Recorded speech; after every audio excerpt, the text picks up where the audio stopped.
Okay, so welcome back to the 10-6 Diaries. So obviously in the last episode it finished off with a nice little season's best in all conditions of 1091 plus 2.1 wind, so zero point 0.1 over the legal allowable limit of 2 meters per second. 0.1 still just haunts me to this day, like it's annoying, but definitely showing great signs for I think things to come in the season. Being just 3 races in, it is early season. So yeah, very happy with the time. It was nice to kind of see that, and was nice to get the win in the race as well. I think that's something that's kind of like underrated, is, you know, getting a win, getting a personal best at the same time. Like, great feeling. Just as I say, that 0.1 just gnawing away at me. But yeah, it is what it is. So that was great. The only issue I had was, so I think probably all athletes that are watching me, I'm assuming it's mainly sprinters, but I guess there's maybe other people that watch me as well. So everyone will know that after running a personal best, lifting a personal best in the gym, jumping, you know, the highest you've ever jumped, you're going to feel fatigued, and it's going to be, you know, maybe central, maybe like just legs are going to feel really sore for the next few days. But you're going to get that fatigue, and that was kind of my issue with that. So I was then competing on the 5th of June, so ran 26th of May, then competing on the 5th of June. So I had sort of 10 days to kind of turn things around and get back into the swing of things, but obviously you have to also let your body recover so you don't get injured. So it's kind of like a sort of like cat and mouse almost, of trying to kind of like balance it out. But that was the main issue. So the day after I did go and do my lifts, I went and did the little gym session that you're kind of like watching on the screen now, and that wasn't too bad, because the lifts in that session are mainly just focused on health, mainly focused on trying to just stay healthy for the season. You know, knee health, foot health, just everything is kind of like health centric for my lifting at the moment. And that session I didn't feel took too much out of me. I think the main issue I had was that I obviously competed on the Sunday. I then was working on the Monday and was working on the Tuesday. So my issue with working on the Monday was that I was in Birmingham still. I had to get up at like 6 a.m. to go to work, because it was a 3.5 hour drive from Birmingham. And then on the Tuesday again, I was up at like 6 a.m. again. So I had like back-to-back nights of like getting maybe like 4 or 5 hours sleep. I probably, like, for the total of the 2 days, I probably was under 10 hours. I can't really remember the exact amount of sleep I got, but it was definitely under 10 hours for 2 days, which just isn't great, especially when you're that fatigued. Like, you want to get good quality recovery in, and, you know, sleeping well is the best that you can do to get good quality recovery. So I think that was the main thing that probably impacted me the most. I was still really feeling it even by the Wednesday. Like, I jumped on call with my coach and we were organising training. We planned to do this session on the Wednesday, but I just felt like I was like neurally not there yet, and I felt like one more day of like good quality rest would get me to a point of being able to run. So then yeah, managed to do the session by the Thursday, which is then, you know, 6 days out from my next meet. So it's not ideal. I would have liked to have done this session on the Wednesday, get that fatigue that we build up from the session, focus more towards the sort of, I guess, start of the week, 7 days out. But wasn't really able to do that because, yeah, I was just too neurally taxed from everything. And then the issue became that I didn't really have enough fatigue going into the meet, because the runs that I got weren't great quality. This session was probably the better quality session of the 2 sprint sessions I got.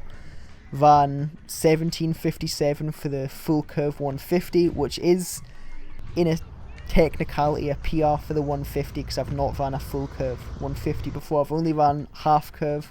My half curve PR is 17:42. So that was nice, at least. Nice to kind of get some confidence. I think I can definitely smash that out of the water currently, so I'm looking forward to kind of testing that. Maybe at some point in the coming weeks I'll kind of just see how things go. But yeah, it was nice to do that. Just the session felt a bit flat, a bit kind of lackluster. It was kind of like a late session. I think I did the session at like 7 p.m. and I don't really mind training late. I think the only thing with training late is that sometimes I'll feel like less motivated. Like if I've kind of been, you know, maybe sitting around all day just kind of waiting for the session. Like, I think that's kind of tough sometimes, but I was trying to mimic the time that I was going to be running at roughly when I was down in Yorkshire, which was then my next meet. because I do also like to do that sometimes, just try and run at the time that you'll be running at in your race to kind of get prepared to run at that time essentially. So I did that, and yeah, just waiting for it wasn't great, just didn't feel amazing. And then next session was like 20 meter flies, which you will see in a second. So I ran those. My issue with those was that I set my free lap up so that I was running with the wind, but the wind was kind of swirling and changing like all the time. So then I was like conflicted about trying to change it when I was then running into a headwind, and then my final 2 reps were just into a headwind, and final rep was into a really strong headwind. Like, you can actually hear how strong it is on the like video that's recording me. I know people will maybe say this is cope and you just ran slow, but I promise you it was just the headwind that was like messing with me big time. Really choppy strides because of it, and just was not a good quality session like at all. And I was actually kind of hoping that this would mean that I would run quite well come, you know, the Wednesday meet, but I think just the issue was that I just didn't really have enough volume in the tank to actually unload from, enough kind of intensity. So those were kind of my main issues, but is what it is. Then did a shakeout session. The only kind of positive I can take away from this kind of little training block between my meets is that I managed to hit my highest RSI that I've hit this year so I did 4.58, which is the highest I've done this year, higher than what I've done last year as well. So positives to take away still, but it's not a great meet overall. So that's really it for the kind of like talking segment of this video. I kind of will recap the meet at the end. I won't go too much into it now, but I'll let you guys just enjoy the running without me like just yapping over the top of it. I think it's quite nice to just hear the spikes hitting the ground, you know, just a nice kind of calming feeling, I guess. But yeah, that's really been it from me. That's kind of been me, you know, getting my thoughts out there. So I hope you're enjoying the video so far and you enjoy the runs. In a minute, wasn't actually too bad, like looking back at it, but just not really what I was expecting or hoping for at this point in the season.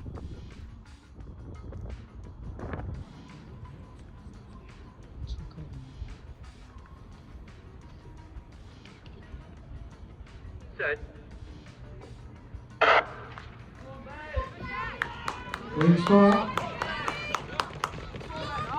It's just the right, absolutely flying.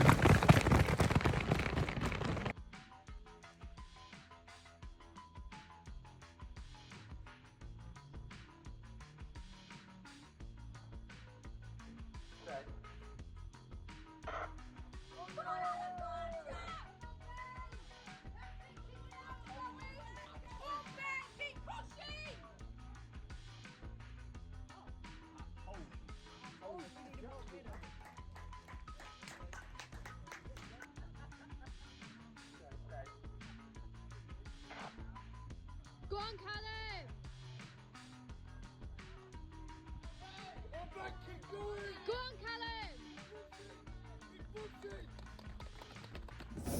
Okay, so one day post-comp, as you can maybe tell, I'm a little bit under the weather. I think I've got a little bit of a cold at the moment. My nose is kind of all blocked up and just sort of generally not feeling great. So this developed sort of early yesterday morning, possibly even yesterday night. I maybe started to have like a little bit of a sore throat, but I didn't think too much of it. And then just in the morning, my nose is a little bit more runny. I was like, maybe it's allergies. It's kind of like wishful thinking that it was allergies, but it did end up being a cold, as you can tell now. So yeah, it wasn't really great to be running with a cold, especially as you're kind of like developing it and the symptoms are sort of getting worse and worse throughout the day. It's like not a great feeling, and like on top of that, going into it, I wasn't even in a great place in terms of like readiness, really. Like I wasn't really feeling great the day beforehand, other than like RSI was actually the highest it's been in a while. Highest it's been this year, at least. Highest even like last year. I don't think I got any higher than that. So, you know, definitely some positives to take away. I feel like I'm in good shape. I've got a kind of consistent lot of times in the low 11s, and I feel like, you know, I'm on the cusp of a breakthrough where I kind of get a really good meet and run fast. I just feel like I need to stay consistent with it. So the times I ended up running, as you probably saw, was 11:05 and 11:07. So 11:05 plus 2.7 wind and 11.07 with a 0 wind, so like no wind at all. So yeah, very solid times. I was actually kind of scared, I think I said the day beforehand, that I was going to be running into a headwind and it was going to be quite a big headwind. But I think it must have been the way the facility's been designed, like there was quite tall buildings and then there was kind of like only sort of gaps for the wind to get in at specific points. So I think that definitely helped out a little bit with the wind. It kind of like filtered the wind onto the track.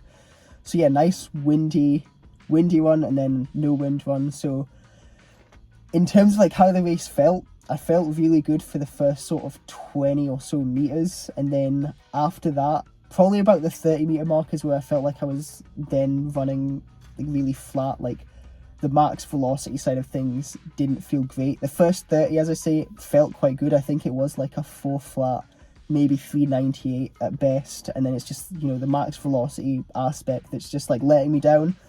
And I think it's just max velocity that's holding back the whole race, because obviously if I can run, you know, half a tenth quicker for the kind of 30 to 60 zone, then I can then run a good bit quicker for the final sort of portion of the race, the final 40 meters. So I think that's the main thing that is just like letting me down at the moment, is just the max velocity side of things. And I feel like I need to be in a really kind of fresh state to actually achieve good max velocities and achieve those kind of like 2.8 high, 2.8 mid. Like if I was able to do that yesterday, I think I could have ran some quick 10.9s, but you know, just wasn't on the cards. I think, you know, how I was feeling coupled with sort of the conditions, like don't get me wrong, we had like good wind behind us, but it was quite cold. It was like, I think it was like 13 degrees, and then for the last race it was like 12, 11 degrees maybe. So I'm pretty sure that is actually the coldest I have ran in before. So not really ideal, honestly, but is what it is. Did end up coming away with third. I did get a little medal for that as well. It's like a wooden medal. It looks quite nice though, right? So did get third place, so that was quite nice. It was like the York Evening Series. So yeah, that was quite nice. But yeah, I feel like for the Welsh champs now, I need to try and work on building up more fatigue so that I have something to unload from. So similar to sort of the Stratford meet where I kind of built that fatigue up early on and then unloaded, I need to try and do something similar to that. So I need to really start building fatigue today. I think a rough plan I've got in my head is to do my weights today. So even though I'm feeling under the weather, I'm just going to kind of like crush through it. The weights aren't typically too taxing on me. So I'll do that today. I'll take sort of the hamstring stuff a little bit easy because my hamstrings have been feeling a little bit sore. Mainly my left hamstring's been feeling sore, the right one's sore, the left one's, you know, fine. It doesn't really feel too bad, but I'll just go quite light on the hamstring stuff. And then tomorrow I'll do some hill sprints, and then I'll sort of I think I'll take a day off Saturday. 150, 200 meter race modelling 150s on the Sunday. Then Monday will be like a general day. Monday will be weights. Tuesday general.